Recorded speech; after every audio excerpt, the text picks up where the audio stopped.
ሰላም ጤና ይስጥልን። የጊዮን ዜና መረጃዎችን እነሆ። የአፋብኃኝ ደቡብ አማራ ቀጠና አሳምነው ዝና ሸዋ ጠቅላይ ግዛት እዝ የወንድማዊና ጓዳዊ አንድነት ፕሮግራም ሁለተኛው መድረክ በሸዋ ሰማይ ስር ተካሄደ።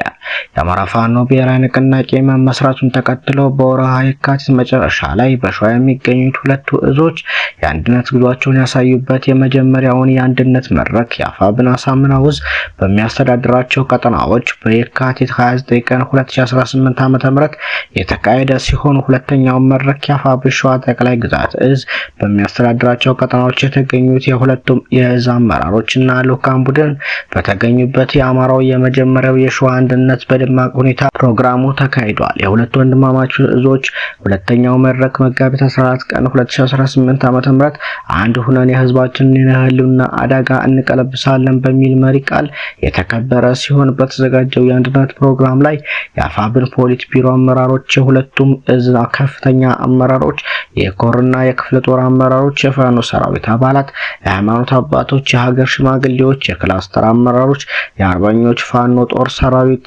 አመራሮችና ሌሎች ጥሪ የተደረገላቸው የማህበረሰብ ክፍል በተገኙበት በአይነቱ ለየት ያለ የሸዋ ወንድማዊ አንድነት መድረክ ፕሮግራም ተካሂዷል። የአፋብኃኝ ተቀዳሚ ምክትል ሰብሳቢ አርበኛ መከታ ማሞና የአንድነት አመቻች ኮሚቴው ሰሞኑን ለተከታታይ ቀናት በየደረጃው ላይ የሚገኙ አመራሮች የሸዋ አንድነቱን ሂደት የማስረዳት ሰፋፊ መድረኮች የተካሄዱ ሲሆን በትናንትናው ዕለት የተጀመረው የሸዋ ወንድማዊ አንድነት መድረክ የሚያጠናክር ሁለተኛ መድረክ ተካሂዷል። አርበኛው በመክፈቻ ንግግሩ ይህን የሸዋ አንድነት ይመጣ ዘንድ ከሀገር ውጭም ሆነ በሀገር ውስጥ ከጎንደር፣ ከጎጃም፣ ከወሎ፣ ቤተ አማራና በሸዋ የሚገኙ ትግሉ ደጋፊዎችና ሌሎች የማህበረሰብ ክፍሎች እንዲሁም ደከመኝ ሰለቸኝ ሳይሉ ለሸዋ አንድነት በሀሳብም ሆነ በአካል ተሳተፉ ታላቅ ምስጋና በማቅረብ የህይወት መስዋዕትነት ተከፍሎበት የመጣውን አንድነት በየደረጃው የሚገኝ አመራርና ሰራዊታችን እንዲሁም የማህበረሰባችን ክፍል አጥብቆ በመያዝ የግል ፍላጎታቸውን ካነገቡ ጸረ አንድነቶች በጋራ መታገል እንደሚያስፈልግ መልእክቱን አስተላልፈዋል። የአፋብኃኝ ደቡብ አማራ ቀጠና አሳምነው ሰብሳቢ አርበኛ ኢንጂነር ደሳሌ ሲያስብ ሸዋ በተዘጋጀው መድረክ ላይ ባደረገው የመክፈቻ ንግግር ከመቅረት ማርፈድ ይሻላልና እኛ ሸዋ ወንድማማቾች በተለያየ ጎራ በተሰለፍንበት ወቅት ለመደበኛ ጠላታችን ሰፊ ክፍተት በመፍጠራችን የበደልነውን ህዝብ ለመካስ በርካታ ስራዎችን በጋራ ሰርተን እንድናሳይ ሲል ለመላው የአማራ ፋኖ አባላትና ለመድረኩ ታዳሚዎች መልእክቱን አስተላልፈዋል። በመድረኩ ላይ በየደረጃው የሚገኙ አመራሮች የሸዋ ወንድማዊ አንድነትን በማስመልከት መልእክት ያስተላለፉ ሲሆን የአፋብኃኝ ሸዋ ጠቅላይ ግዛት እዝ ህዝብ ግንኙነት መምሪያ ኃላፊ አርበኛ አበበ ሙላቱ መድረኩን በተሳካ ሁኔታ የመራው ሲሆን የህዝብ ወታደራዊ ኪነት ቡድን የመድረኩ ድምቀት በመሆኑ የተለያዩ ትምህርት አዘል መልእክቶችን የአባቶቻችንን ጥበብ ተላብሰው ለታዳሚው አስተላልፈዋል። በተያያዘም አፋብኃኝ የአማራን ህዝብ ህልውና በምርጫ ኮሮጆ ጠቅልለው ለአገዛዙ ሊያሻሽጡ ላይ የሚንደፋደፉት ላይ ልዩ ኦፕሬሽን በማድረግ ላይ ይገኛል ሲል አርበኛ አስረስ ማረ ገለጸ። ዛሬ መጋቢት 16 ቀን 2018 ዓ.ም ደብረ ማርቆስ ከተማ አብማ ክፍለ ከተማ የምርጫ ቁሳቁስ ተሸክመው በነበሩ የፖሊስ አባላት ላይ በተወሰደ እርምጃ የክፍለ ከተማው ጸጥታ ኃላፊ የሆነው ኮማንደር ቢያልፎ መኮንን ጨምሮ 4 ያገዛዙ አገልጋይ ፖሊስ አባላት ተደምስሰዋል።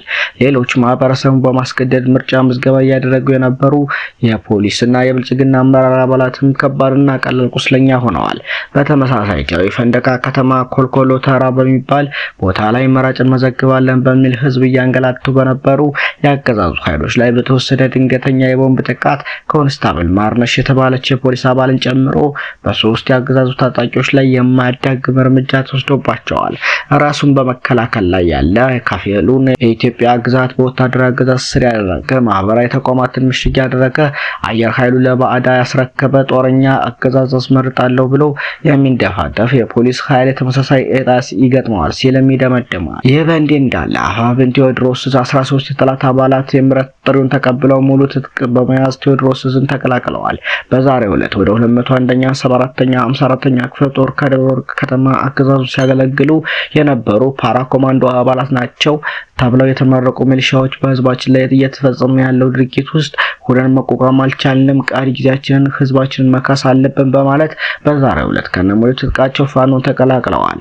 እያዩ አብዬ፣ ብርቁ አስሜ፣ እንዳለው አብዬ፣ ብርሃኑ አስሜ፣ የጸዳው አረጋ፣ ክንዱ መላኩ፣ ስላባት አዝመራው፣ ደጉ ዳኛቸው፣ አሳየ ጋሻው፣ ከፋላው ለኝ፣ ስመኛው ገረመው የተባሉት የተቀላቀሉ ሲሆን በክፍለ ጦር አመራሮች ደማቅ አቀባበልም ተደርጎላቸዋል።